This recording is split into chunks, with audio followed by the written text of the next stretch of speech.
Hey guys, so you see the title, maybe you saw the teaser, but I'm gonna say this one more time. I am nobody's side piece. At least not for long. I'm gonna get into the story, but give me a like while the intro plays. I told you this was gonna be a tough one, but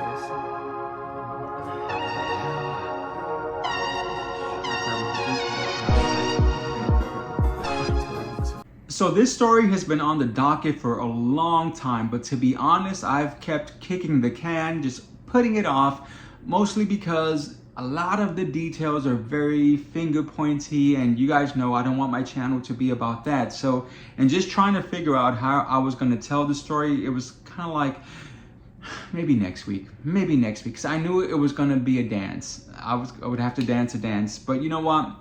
This is next week. I'm just going to go ahead and tell the story. So, shall we dance? Let's get into this. So the story takes place at this apartment complex where I lived. They were kind of set up like townhomes, so 2 stories. And the way that it was laid out was that there was a row of townhomes. I lived in one of those. You have a road and then a second row of townhomes, like a little bit higher on the hill. So the front of my townhouse faced the backs of the next set, if that makes any sense. And what I loved about living there is that it was predominantly gay folks who lived there. And so for me, being young and gay and in the military, to have this home environment where I could be open and just surrounded by gay folks, and I would get hit on to go check the mail or to take out the trash, like I loved it. It was fantastic. I loved living there. Now, there was a couple that lived directly across from me. We would call them Joey and Jim. Now, Joey was just like tall, had like Italian features, very built, like he worked out a lot, and very outgoing, charismatic, friendly type of dude. Jim, on the other hand, was the complete opposite. Well, not complete. He was good looking, but small framed. He wore glasses, more of like the intellectual, quiet, reserved type. And I was reserved myself, so I kind of related to him on that level. And Jim, I don't remember what he did for work, but he was gone a lot of the time. Like I would see his car maybe once a week, something like that. Like he was never really there. So me being in the military, I was a creature of habit. And so I got up the same time every morning. I took a shower at the same time. I was smoking at the time. And so I would go out to the front and smoke at the same time every morning. And so I, listening to the birds chirp and all that stuff. But this one day, out of the corner of my eye, I can see movement. So I look, and now, again, Joey and Jim lived directly across from me. I could see their balcony. I could also see the window to their bathroom, which was normally the curtains would be shut. And it was a pretty large window for a bathroom window. But this morning, it's open, and I can see Joey taking a shower. And like he's totally like flexing and kind of doing the whole zestfully clean commercial kind of situation. If you shower with soap, this is what you're missing. Zestfully clean. Zestfully clean. Soap leaves a sticky film behind, but Zest rinses clean away. You're not fully clean unless you're zestfully clean. And it was terrible. I'm lying. I loved it, but I'm thinking like, okay, it kind of looks like he's looking at me, but no, Mikey, you're making stuff up. He's not, he's just looking outside. So I was kind of just thinking about it like, no. So, but he starts every morning. It's the same situation. I'm getting this whole zestfully clean commercial, and I'm loving it, to be honest with y'all. Fast forward, I get invited to a house party that they were having. Now, they were known for their house parties. Like I knew it was going to be the creme de la creme of gay dudes in that neighborhood. And so I was excited and happy, but also super nervous. Like I remember like rushing to the mall to buy a new outfit and y'all know me. I am not quick to give myself a compliment, especially back then. But I will say, like that night, I looked great. Like I had this navy blue vest on, and which was tight, but underneath that I had a white muscle t-shirt on, which was even tighter. And it was one of those rare moments where I remember looking in the mirror and thinking, you got this, kid. So I go to the party, and sure enough, there are tons of guys there. Everyone's sipping on a cocktail and just chatting, and I'm having a great time. Now, I believe I was the only one who smoked there, besides Joey, who was like a social smoker. So whenever I went out to their balcony to smoke, he would come out with me and we would just talk. And so as the night progressed, he came out with me every single time. And I was getting the sense that the conversation was becoming a little bit flirtatious. But again, I didn't know what to think of that. As I mentioned in the teaser, I was very much an untamed heart. And so it was like, oh, if you winked at me, you were going to be my future husband, and we were going to have 5 kids and live in Schenectady, New York in a house, like whatever. Like that was kind of like where I was at in that point in my life. So I'm trying to get over that part of myself and thinking like, Mikey, you're just imagining stuff, until he made it perfectly clear that he was flirting with me. And he said, again, we're on the balcony, we can see the front of my townhouse. And he says, you know, I see you smoking every morning. And I'm like, oh, okay, that's cool. And he goes, I'm in the shower, you know, taking a shower, and I kind of put on a show for you. Have you noticed it? And I was like, whoa. But I go, yes, I have noticed it, and thank you very much. I have enjoyed the show immensely. And so it was kind of, you know, just a little flirtatious thing where I know that he's flirting with me. But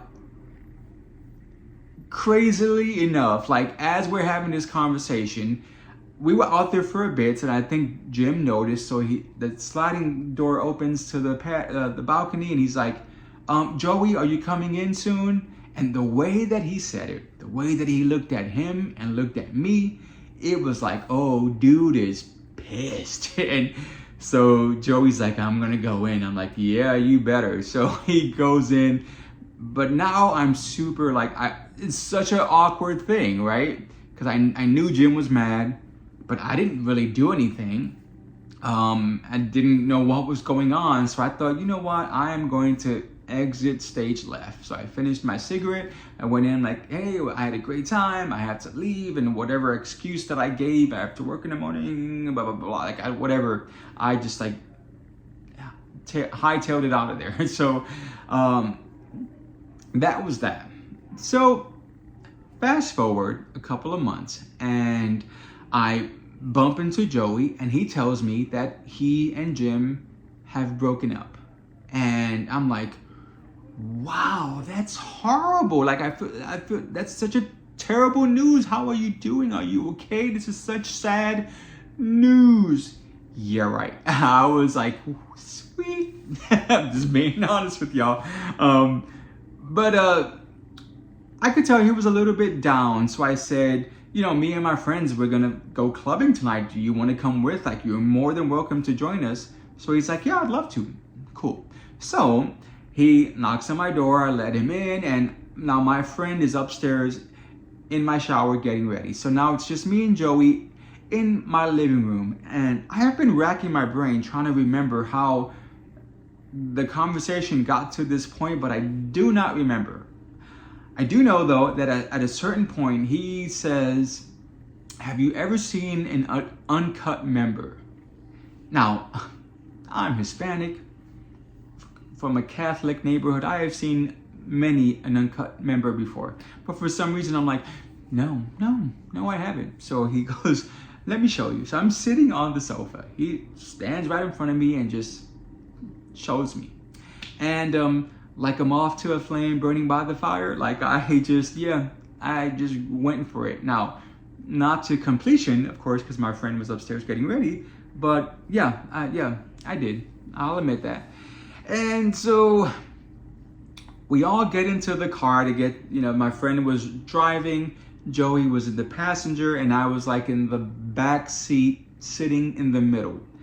And so at one point, Joey's hand, like I'm wearing shorts, so his hand reaches back and kind of goes in between my shorts and he goes to where my member is at.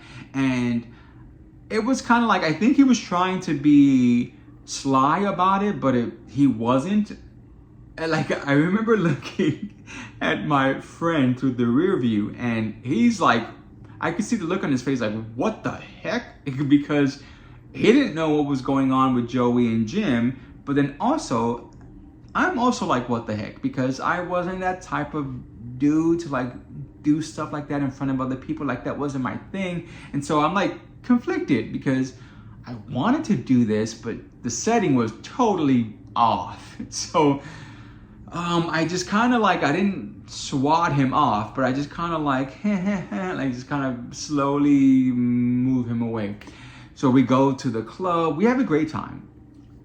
Friend drops us off at the townhouses, and I remember Joey saying, hey, do you want to come by and like have a drink? I said, yeah, sure. So I go over there. We didn't even make it to the kitchen. We didn't even make it to the bedroom. Like, as soon as we opened the door, we're at the living room, and like he just kind of pushed me onto the sofa, and he returned the favor. I will say that. But then I'm just being honest with y'all. Like, it was very primal, very animalistic, very just like fire. I don't know if you guys have ever experienced this, to where like there's so much passion to where even though it's on the sofa, you're not like properly laying on the sofa. It's like you're almost like on the edge of it. And again, like there was so much movement and so many different positions. Like, it was just, we couldn't get enough of each other. Like, it was grade A fantastic experience. Like, I loved every second of it. Like, there was no walk of shame the next morning. I proudly strutted myself over to my townhouse. But yeah, that was that. And so it was kind of like this thing to where every once in a while, because we were neighbors, it wasn't an exchange of phone numbers. It was like, see you when I see you. And so sometimes he would knock on my door, sometimes I would knock on his door. That was kind of like that situation was going on. But then I noticed that I see Jim's car parked outside. And so I'm like, okay, that's interesting. And then I see him again like a few days later, but it wasn't odd because he wasn't there often anyways.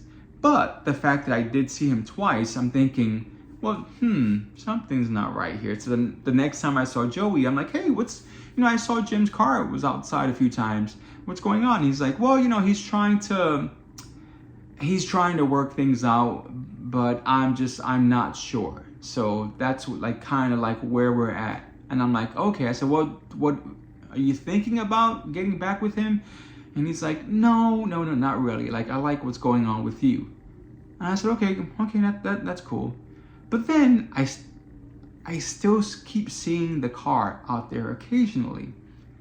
And I don't know, I'm just having this feeling like something is up. And it got to the point where like I really wasn't knocking on his door, but he was knocking on my door mostly. Come on, knock on my door. Like we were, and so I don't know.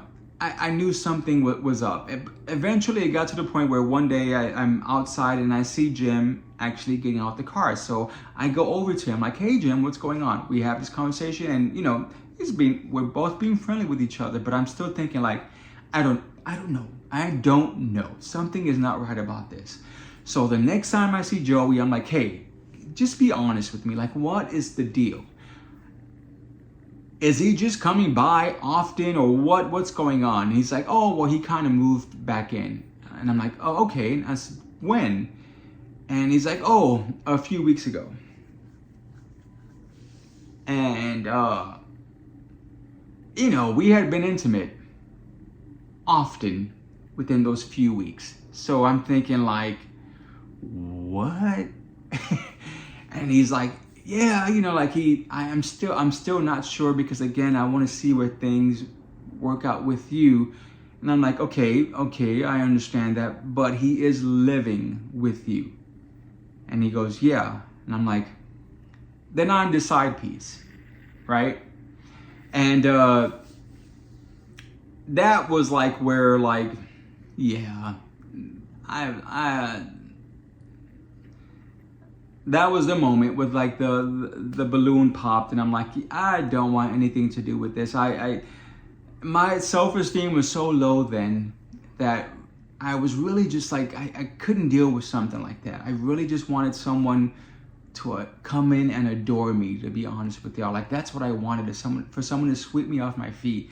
And this was not a sweep at all. This is more of a hide you under the covers. Like, that's how I felt about myself, and it wasn't a great feeling. So I was just kind of like, you know what, Joey, like, it's been real, it's been fun, but deuces, like, this is not for me. And he's like, are you sure? I'm like, yes, you need to just kind of work things out with him. You've been with him for years. You guys have a relationship. Like, that's cool. I don't want to interfere with that at all. And I've loved every moment with you, but I want more. I want, you know, I don't want to be someone's second choice. I want to be the only choice. And so that's all I will accept right now. So he tried to say, well, maybe, and I'm just kind of just like batted that away. Like, okay, yeah, sure, whatever. Like, I just wanted to get away from him, to be honest. And so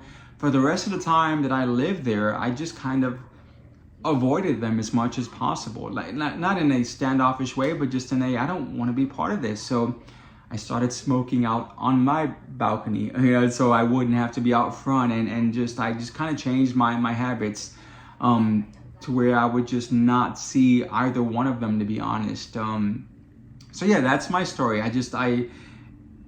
What I learned is that that was a step in me getting to the point in actually deciding what I wanted, because I think for so long it was more about me pleasing others, and what do you want? What's gonna make you happy? What's gonna make you love me?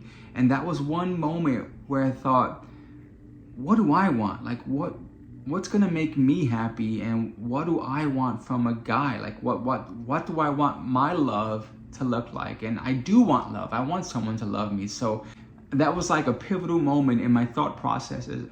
I learned a lot from that. So that's why it was important for me to share this story. So as always, a like would be great, a subscribe would be even better, but most importantly, comment and let me know, were you ever a side piece? Did you ever make someone a side piece? That'd be awesome to hear as well. Any story about this, I definitely want to hear it. Bye.